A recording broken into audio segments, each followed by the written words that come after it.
Hey, how's it going? It's Stephen A. Williams, President and founder of the CreditRepairShop.com. And in today's video, we're going to talk about a motion to dismiss. This could be utilized regardless if you have an original creditor or a third-party debt collection company or lawyer trying to sue you for a debt that you owe. Now, we're not in the business of telling people to run away from their debts. What we're in the business of doing is if you're financially struggling or you can't pay the original creditor, to try to figure out a way to do a settlement or some sort of way to get them to potentially do a 1099-C or something that could move in your favor so you can move forward. If you have third party debt collectors trying to sue you that buy your debt, then we're all, it's like game on, and they take on the risk of buying the debt. And if you can find any technicality to get you out of paying that debt, that's part of the risk that they take when they buy debts for pennies on the dollar. So now we're going to specifically talk about motion to dismiss. And I want to get into this because we've had an overwhelming amount of people on YouTube, on Facebook, on TikTok, emailing from our website. Every People are coming to us because they are being sued left and right by third party debt collectors and getting sued by original creditors. And I want to talk to you about some of the things that can actually get your case dismissed solely just based off of them making these mistakes. And the reasons why they make these mistakes is because they don't really focus on this, because the judges didn't really focus on it, because most people just didn't show up to court. So there was nothing to really check. If you don't show up to court, none of these reasons right here could ever be challenged. And because you didn't challenge them openly in court, and most people, 99.5%, according to the CFPB and other consumer agencies that are out there, that protection agencies, 99.5% of the people don't have representation when they go to court. So most people that just step up there, they just say, I don't know how I'm going to pay, default judgment or judgment for the plaintiff. If you don't show up, default judgment for the plaintiff. But if you were to step up there and you were to request to the judge that you see the following, you could potentially get your case dismissed. Also, if you do your homework before the court case to see if they followed these, you can get them to dismiss your case because they know that they violated the rules in your area, the laws in your area. These are actual laws, and the judges will pay attention to these. Like going into court just denying everything in court, they're not going to listen to that. But when you go to court and you have stated laws, stated rules that must be followed when a company or a debt collector is trying to sue you, the judge will have both ears open and listen to you. So the first one that we're going to talk about is lack of jurisdiction of the subject matter. This is something that actually happened to me years ago, probably more than 25 years ago. I was involved with a business, and that business ended up going out of business, and I was actually sued, even though I really didn't have anything to do with it, but I take that responsibility. Ultimately, I took all the responsibility because I had to pay a settlement on $100,000 debt. But what happened, which was breaking the rule, the lack of jurisdiction, is that I was sued in a state, and I didn't even know about the lawsuit, but I was sued in a state that I'd never lived in, that I don't have a business in, uh, no address or nothing in that state. So by law, they would not be able to sue me in that state. When they say lack of jurisdiction, that means that you're actually suing an individual. Uh, I'm sorry, I'll take that back. Lack of jurisdiction means that they are not able to sue you in that jurisdiction. Like they may not be licensed. Some states say that you have to be licensed to be able to sue an individual in that jurisdiction, or for anything. You'll have to look up your state laws to see what would be a lack of jurisdiction for your state that would stop either an original creditor or a third party debt collector from being able to sue you due to lack of jurisdiction. Also, with the jurisdiction, that especially when it comes to third party debt collectors, is they have to really go into detail and prove to the court that that they actually own the debt and that they can actually come after you for that debt. That's why they'll go overboard showing the statements. They're going to show the affidavits. They're going to say some stuff about the accounting records that they're going to build that whole case up showing that they have proper jurisdiction to come after you for that debt. So this is why when we do those responses, or when you do a response, is that these are some things that you need to check, because you could actually tear their whole case apart by them not proving all of the steps to show that they have jurisdiction to be able to sue you. The next one is the lack of jurisdiction over the person. And I was doing my little research on that to try to see the differences between the jurisdiction over the jurisdiction for a debt and then the jurisdiction over a person. And it says that personal jurisdiction over a party if that party has a substantial connection.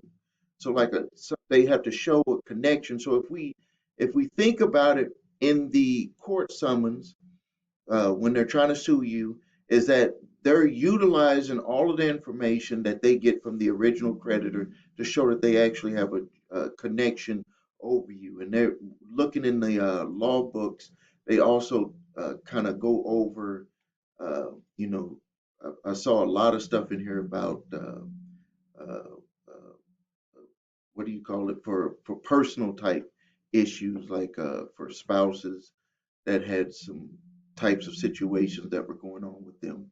So here is a basic definition according to Google for personal jurisdiction over the person. It says basically it means that the court will be unable to control any of the proposed defendants that you are trying to bring into your lawsuit. This could so it could be lack of jurisdiction over that person. We have a lot of the people on YouTube talking about sovereign citizenship and these types of things, but I'm not sure how that works in court. It seems that they're always able to get them into court, but there are certain situations where they would not have jurisdiction over a person. Then the next one is improper venue. And this is what had happened to me actually, where I kind of got into the story where I was sued. I was part of a business, but that business did business in different areas, but the local uh, headquarters and everything was in the state of Wisconsin.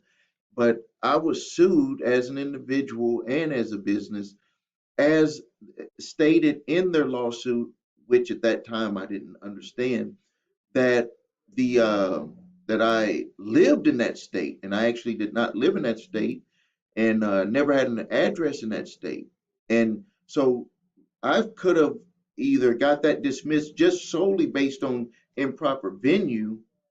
They would have to bring it back up in the state that I lived in, but they would have lost, because that was an incorporated company and that I was not doing anything that was personally guaranteed. But I ended up having to take full responsibility on that debt, and I ended up settling that debt for $43,000. But I could tell you, after I went through everything with the attorneys, ended up being able to negotiate a better deal myself.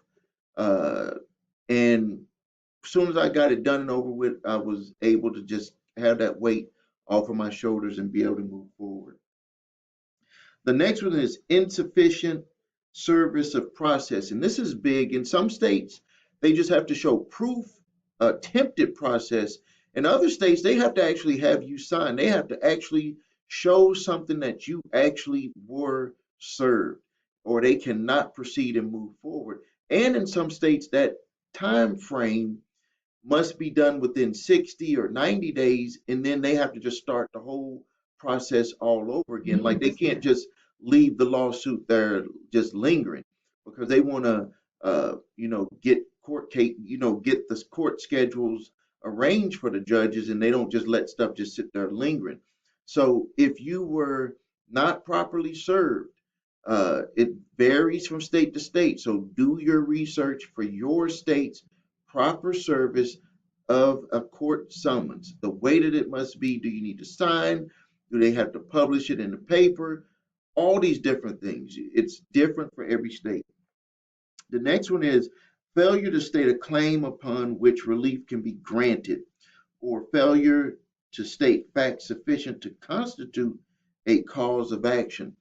Um, there was a lawsuit that was going on, and this is one where the government was actually suing a company, and the company actually came back and stated to the government that because the government is not technically in the business of making money, that they could not actually sue them for financial damages. They could shut the company down.